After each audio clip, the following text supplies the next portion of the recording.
우리 가슴에 손을 얹고 축복에 언어합니다. 나는 하나님의 사람입니다. 축복의 사람입니다.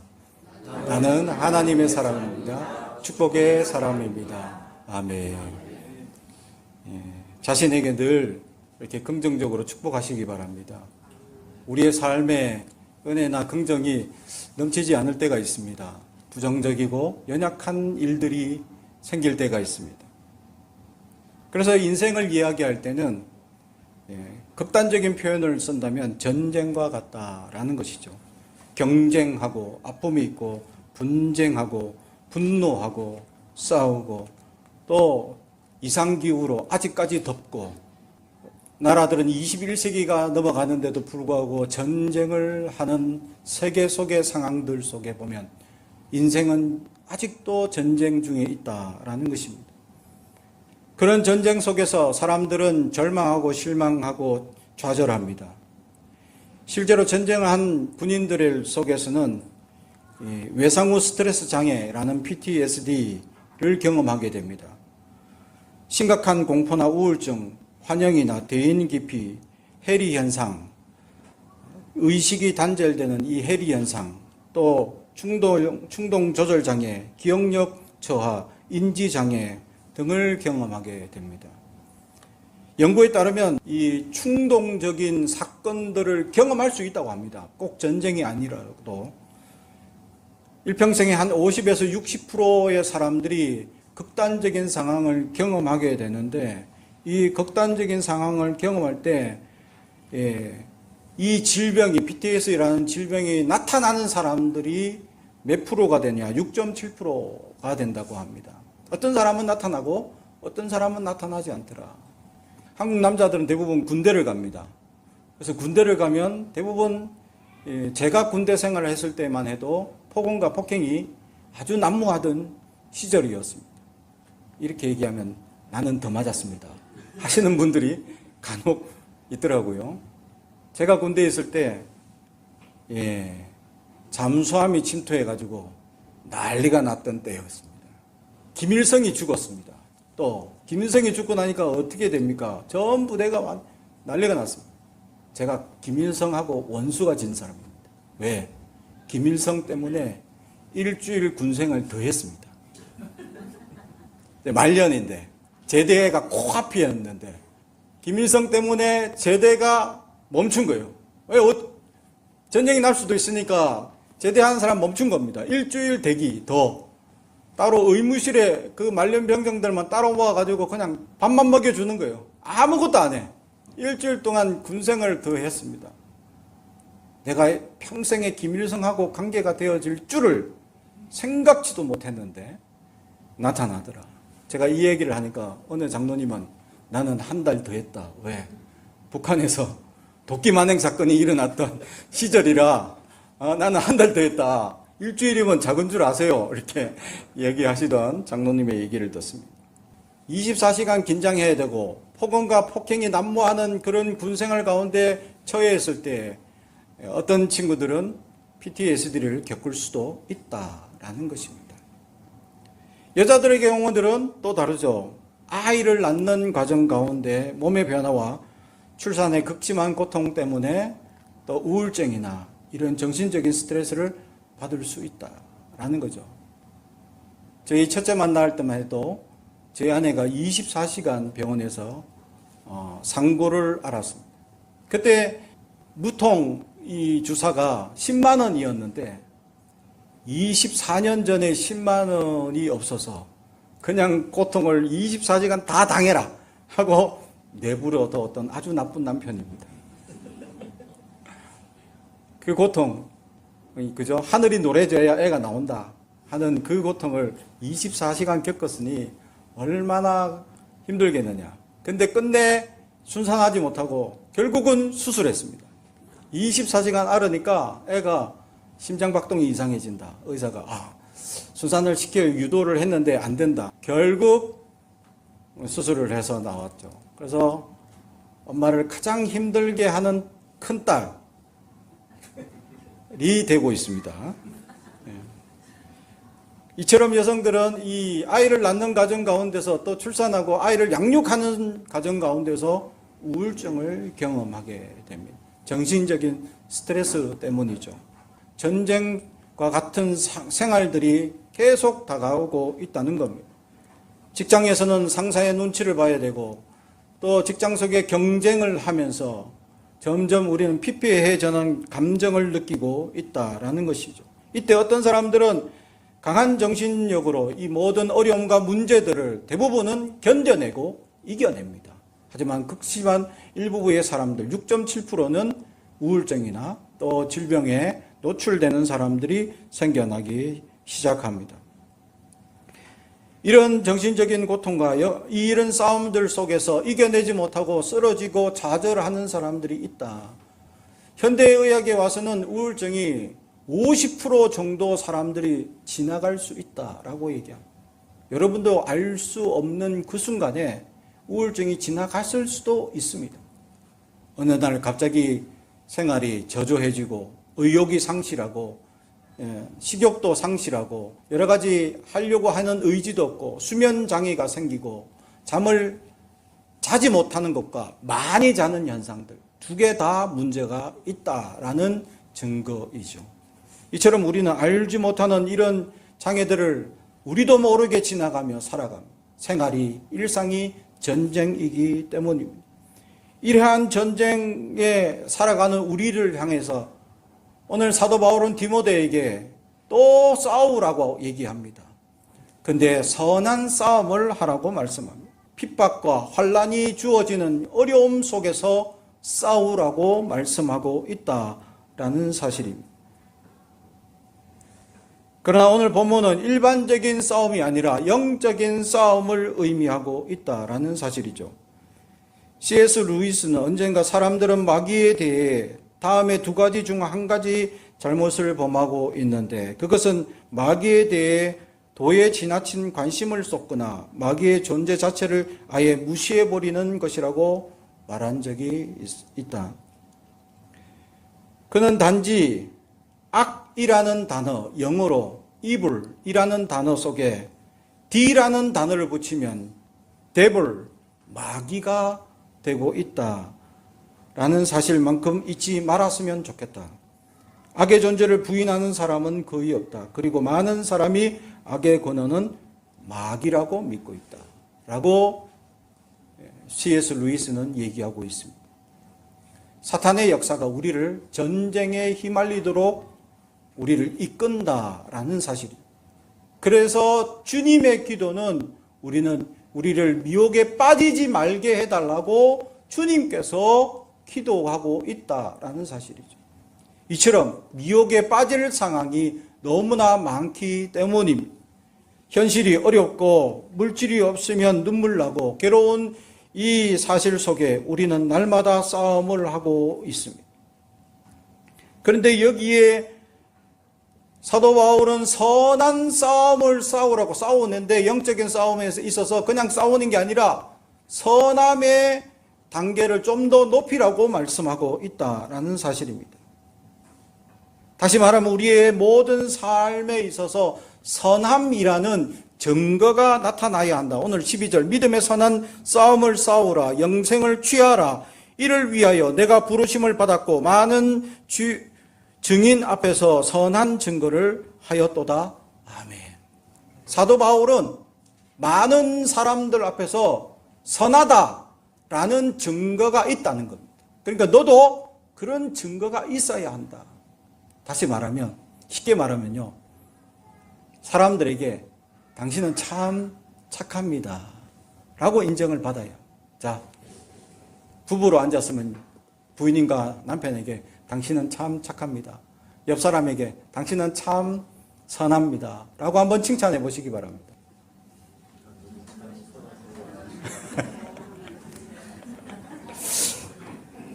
목소리가 작은데요. 선하지 않은가요? 우리의 삶에 착하다. 그리스도인들은 착하다. 기본입니다. 그리스도인들이 착하지 않으면 세상은 망할 수밖에 없습니다. 어둠이 침투하고 어둠이 주관하고 어둠이 세상을 역사할 때 착한 그리스도의 한 사람 때문에 세상이 하나님의 역사로 바뀌어진다라는 사실을 우리는 알아야 합니다. 믿음의 선한 사람, 착하다고 인정받는 증인들의 많은 증인의 고백이 있는 사람이 있어야 하는데 사실 그렇지 못하고 있다라는 사실이죠. 사람들 중에 이런 오류에 빠진 사람들이 가끔 보게 됩니다.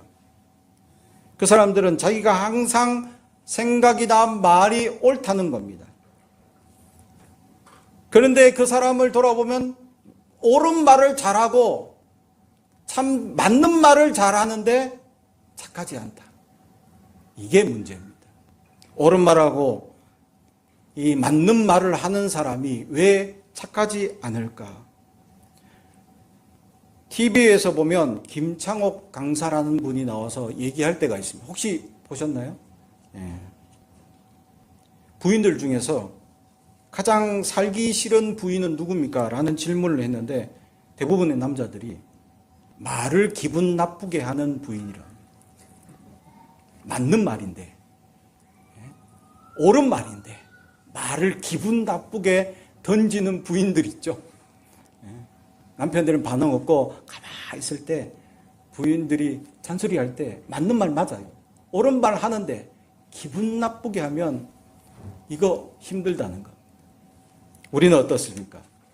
말을 아름답게 하는지 기분 나쁘게 하는지 우리의 생활 습관 가운데 부정적인 생각들이 침투하고 연약한 생각들이 우리를 주관하게 되면 내 언어 행동 속에 부정이 나타나게 됩니다.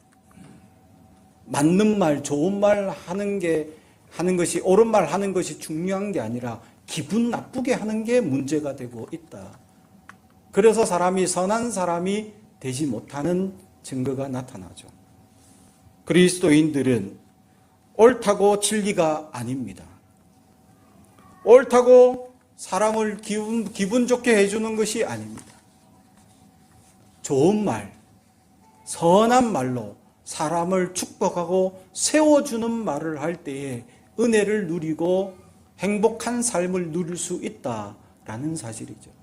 부정적인 말은 그 사람에게 내가 함으로 말미암아 그 사람을 상처 주는 것도 있지만 나를 피폐하게 하는 연약함도 동반합니다.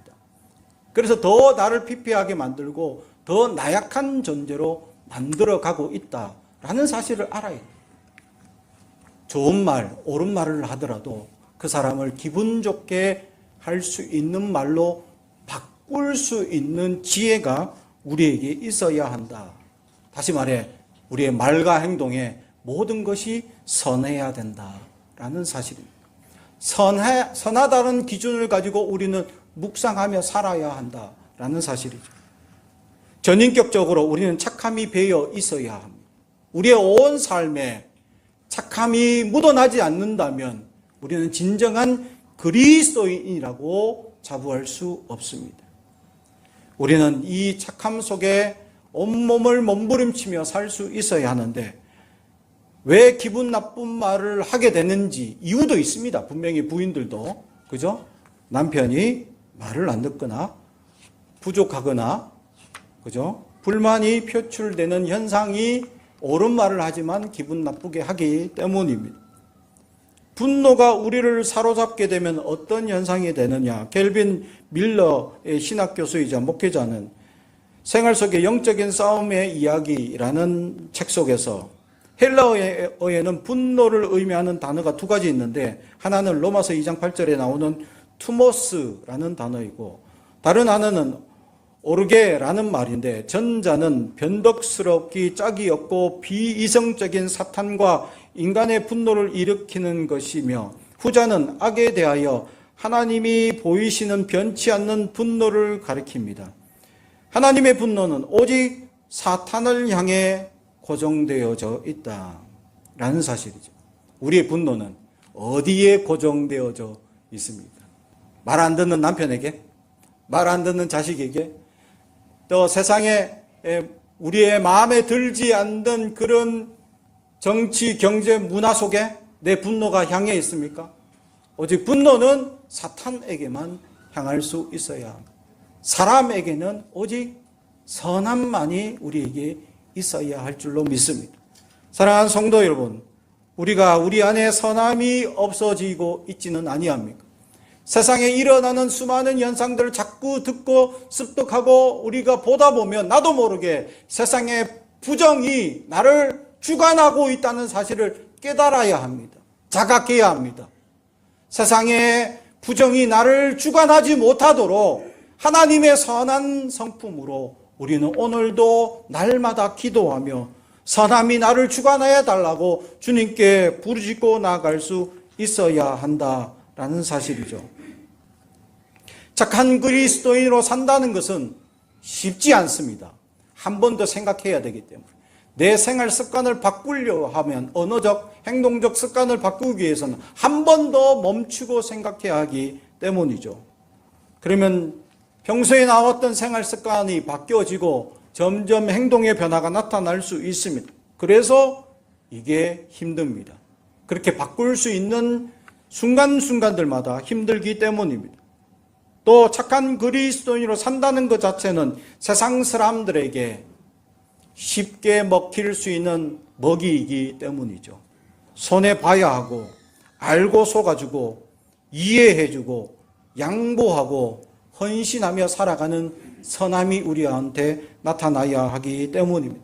그래서 오늘 성경은 선함, 믿음의 선한 싸움을 싸우라 라고 말씀합니다. 싸워야 합니다. 우리 안에 싸워야 하고 세상과 싸워야 하기 때문입니다. 선함이 내 안에서 배어서 나타나기까지 우리는 자신에게 싸워야 하기 때문입니다. 두 번째로는 18절, 믿음의 선한 싸움을 하기 위하여 우리에게 필요한 말씀이 뭐냐. 18절, 선을 행하고 선한 사업을 많이 하고 나눠주기를 좋아하며 너그러운 자가 되게 하라. 아멘. 너그러운 자라는 말, 헬라어로 코이노쿠스라는 말을 썼는데 원형으로는 코이노코스인데 이건 이 코이노노스와 이 같은 어원을 가진 동무, 반려자와 같은 어원을 가져서 이 함께 나누는, 함께하는 교회와 똑같네요. 또는 공감하는, 교제하는, 나누는 이런 말과 너그러운과 같은 뜻을 가지고 있습니다. 그래서 오늘 성경은 한글로는 너그러운 자가 되라라고, 마음이 넓고 아량이 넓은 사람이 되라라고 이야기하고 있습니다. 여기에 우리는 아량이 넓고 사람들에게 공감하기 위하여 공감력에 한번 주목해 볼 필요가 있습니다. 독일의 의학자였던 요아임 바우스는 그는 연인 사이에 공감을, 연인이 되어서 둘이 사귀고 있는 사람들이 공감을 너무 잘하면 어떻게 되는지 아십니까? 부부가 됩니다. 부부가 된 사람이 공감을 못하기 시작하면 어떻게 됩니까? 이혼합니다. 결국 부부는 공감을 잘 해주는 사람. 공감을 아이들에게 교육학적으로 잘 해주기 위한 방법이 하나 있습니다. 제가 기독교 교육학을 배우고 하면서 이 발달심리나 이런 데에서 가르쳐주는 용어죠. 쿠나랍니다. 그렇구나. 그랬었구나. 많이 힘들었었겠구나. 마음이 아팠었겠구나. 라고 이해해주고 공감하는 용어를 쓰라는 거죠. 근데 우리는 이런 용어를 잘 안 씁니다. 네가 뭐 잘못해서 그렇지. 네가 뭐 어떤 실수를 해서 그렇지 않을까가 아니라 나쁜 결과가 나고 나쁜 일이 나타나더라도 왜 그랬을까라고 물어보면 그 개인은 항상 자기의 이야기가 있습니다. 그것을 들어주고 공감해 줄 때에 그 나쁨이 이제 착함으로 변화되는 현상들이 나타나게 된다라고 교육학에서는 가르치고 있다는 거죠. 다시 말하면 우리 아이들을 가르칠 때 푸나푸나를 잘 해야 돼요. 집에 가서 이제 써 보십시오. 아이들이 막 자기 화를 내고 막 이럴 때 왜 화를 내? 어떤 문제가 있어? 라고 이제 물어보면서 아, 그랬었구나. 힘들었겠구나. 라고 공감을 해주면 됩니다. 이 공감을 잘 해주는 분이 한 분이 있습니다. 할아버지, 할머니. 이분들은 다 용서돼. 다 받아줘. 그죠? 그래서 구나구나를 잘 하시는 분들이 자비와 너그러운 마음이 있기 때문에 그렇게 할 수 있다. 넓은 마음, 아량이 넓어서 그렇게 이해하고 공감할 수 있기 때문입니다. 이 시대에 공감이 필요한 사람들이 많이 있습니다. 공감의 반대는 소외이기 때문입니다. 현대의 많은 이들이 소외되고 있다라는 사실이죠. 가난해서 소외되고, 무지해서 소외되고, 신체가 불편해서 소외되는, 수많은 소외되는 사람들이 있습니다. 우리는 이 소외되는 사람들을 찾아가서 공감해주고 이해하는 그리스도인들이 될 수 있어야 한다라는 사실입니다. 저희 큰딸이 유치원 교사인데 하루는 유치원에서 울었다는 겁니다. 제가 그 얘기를 듣는 순간 아빠라서 욱 하고 올라왔습니다. 아니, 귀한 우리 딸을 누가 눈물을 흘리게 했어. 최근에 부원장님이 좀 힘들게 했다는데 부원장님이 그렇게 혹시 너를 울리게 했니? 아니면 부장 선생님? 아니면 원장님? 아니면 누가 너를 그렇게 눈물 흘리게 했어? 라고 막 제가 공감을 극대로 해주기 시작했습니다. 그런데 저희 딸이 아니, 선생님 때문이 아니라 아이 때문에 울었다는 거예요. 그 순간 저는 머리를 스칩니다. 아, 이게 문제, 아주 장난기가 심한 아이가 있구나. 그래서 아이가 너무 힘들게 해서 눈물을 흘렸구나 라고 생각을 했는데 또 그것도 아니었습니다. 왜냐하면 우리 딸이 눈물을 흘린 이유는 아이 하나가 또래보다 가장 키가 작고 덩치가 작은 아이인데 굉장히 똑똑한 아이였습니다. 근데 대부분 아이들은 그 또래에서 유난히 덩치 크고 큰 아이 한 명이 다른 아이들을 주관하는 거예요. 야, 놀자! 이렇게 하는데 그 아이를 빼는 겁니다. 왜? 같이 놀다 보면 너무 똑똑해서 이건 이렇게 해서 저렇게 해서 생물학적으로 어떻게 해서 6살짜리인데 6살짜리인데요. 그렇게 얘기를 한다는 겁니다. 남들보다 제가 볼 때는 그런 얘기를 들으면 야, 얘는 수제다 할 정도의 수준으로 6살짜리인데 아무 생각 없이 놀 나이인데도 불구하고 뭔가 지식을 자꾸 전하는 거야. 이게 노는 문화에서 아이들이 아무 생각 없이 놀아야 되는데 자꾸 끼어들고 그래도 안 그래도 조그만 애가 이러니까 왕따를 시키는 거예요. 그래서 저희 딸이 선생이니까 안 돼. 그렇게 왕따 시키면 안 돼. 같이 놀아야 돼. 친구들은 같이 놀아야 돼. 하고 해도 이게 잘 안 된다는 거예요. 그래서 속상해서 자꾸 소외되고 있는 혼자 노는 모습을 볼 때마다 눈물을 흘렸다라는 사실이죠. 소외된 자들을 향하여 눈물을 흘릴 수 있는 여러분이 될 수 있어야 한다라는 사실이죠. 이 시대에 수많은 소외되는 자들이 있습니다. 우리는 수많은 사람들 가운데 소외되고 어려움을 겪는 사람들에게 나아갈 수 있어야 한다라는 사실입니다. 더 많이 부딪히고 더 많은 힘들이 우리를 연약하게 만들고 사람들의 싸움과 분쟁 가운데서 소외되는 사람들이 나타나고 어려움과 질병으로 쓰러지는 자들이 이 시대에 많기 때문입니다. 우리는 이 시대에 어렵고 힘든 이들을 위하여 나아갈 수 있어야 하는데 6살만이 왕따시키고 소외시키는 문제가 아닙니다. 왜냐하면 지금 이 시대의 어른들에게도 이런 현상이 동일하게 나타나기 때문입니다. 이런 현상이 나타나는 이유는 간단합니다. 어린아이들은 에고, 자아만 발달했기 때문입니다. 남을 배려하거나 생각하는 그 영역이 아직 발달하지 못했습니다. 그 아이들을 슈퍼에고라는 이 초자아가 발달할 수 있도록 지도를 해줘야 합니다. 다시 말하면 어른들 중에 자기만 독단적으로 소리 지르고 싸우고 분쟁하기 좋아하는 사람들은 슈퍼에고, 초자아가 배우지 못했다라는 사실입니다. 왜냐하면 이것은 배워야 하기 때문입니다. 이게 선천적으로 발달하지 못한 사람이 되면 이거는 심각합니다. 의학적으로 사이코패스 쪽으로 나가기 때문이죠. 그런데 다른 생활은 정상적으로 잘하고 있는데 이걸 잘 못하고 자기 주장만 내세운다면 그것은 배우지 못했기 때문일 수도 있거나 아니면 삶의 여러 가지 고달픈 일들로 말미암아 손해보면 안 되겠다라는 욕심이 사로잡혀 있기 때문이죠. 그렇습니다. 세상 사람들은 그렇게 자기만 생각하는 이기적인 사람들이 많이 있기 때문입니다. 아니, 대부분이 자기만 생각합니다. 그리스도인들은 자기만 생각하는 사람들이 아닙니다. 하나님께서 예수님께서 이 땅에 오셔서 모든 율법을 한마디로 우리에게 말씀하셨죠. 하나님을 사랑하고 내 이웃을 내 몸과 같이 사랑하라. 할렐루야. 사랑이 기독교의 핵심이다라는 사실이죠.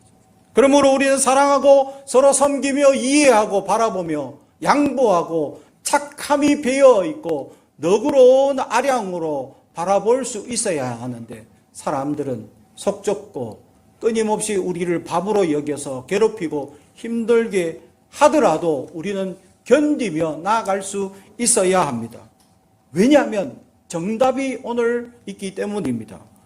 오늘 말씀 19절, 이것이 장래에 자기를 위하여 좋은 터를 쌓아 참된 생명을 취하는 것이니라. 아멘. 그렇습니다. 참된 생명을 얻는 놀라운 비결이 내 안에 너그러움과 착함의 싸움을 투쟁하며 싸울 수 있는 우리로 살아갈 때, 세상 가운데 아무리 비굴하고 세상이 아무리 힘들고 세상이 아무리 우리를 속일지라도, 세상이 아무리 어렵고 세상 사람들이 끊임없이 우리를 괴롭게 할지라도, 그리스도인들은 십자가만 바라보고 우리는 선한 싸움을 너그럽게 베풀며 살아갈 수 있어야 합니다. 하나님은 우리가 의미 있는 삶을 살기 원합니다. 또한 그리스도께 헌신하는 삶, 곧 목적으로 충만한 삶을 살기로 선택했다는 것을 아는 데서 오는 기쁨을 누리길 원합니다. 뿐만 아니라 우리가 스스로 종의 옷을 입고 종의 눈으로 세상을 보기를 간절히 원하십니다. 세상은 예전에 그리스도께서 그랬던 것처럼 오늘날 우리에게도 악한 세력이 모든 희망을 살라버리는 그런 곳이기 때문이죠. 그리고 우리는 그 세상의 한가운데 살면서 꺼져버린 희망의 불씨를 그리스도의 이름으로 다시 되살릴 기회를 바라며 소망의 끈을 놓지 않는 저와 여러분이 되길 주님의 이름으로 축복합니다. 기도하겠습니다.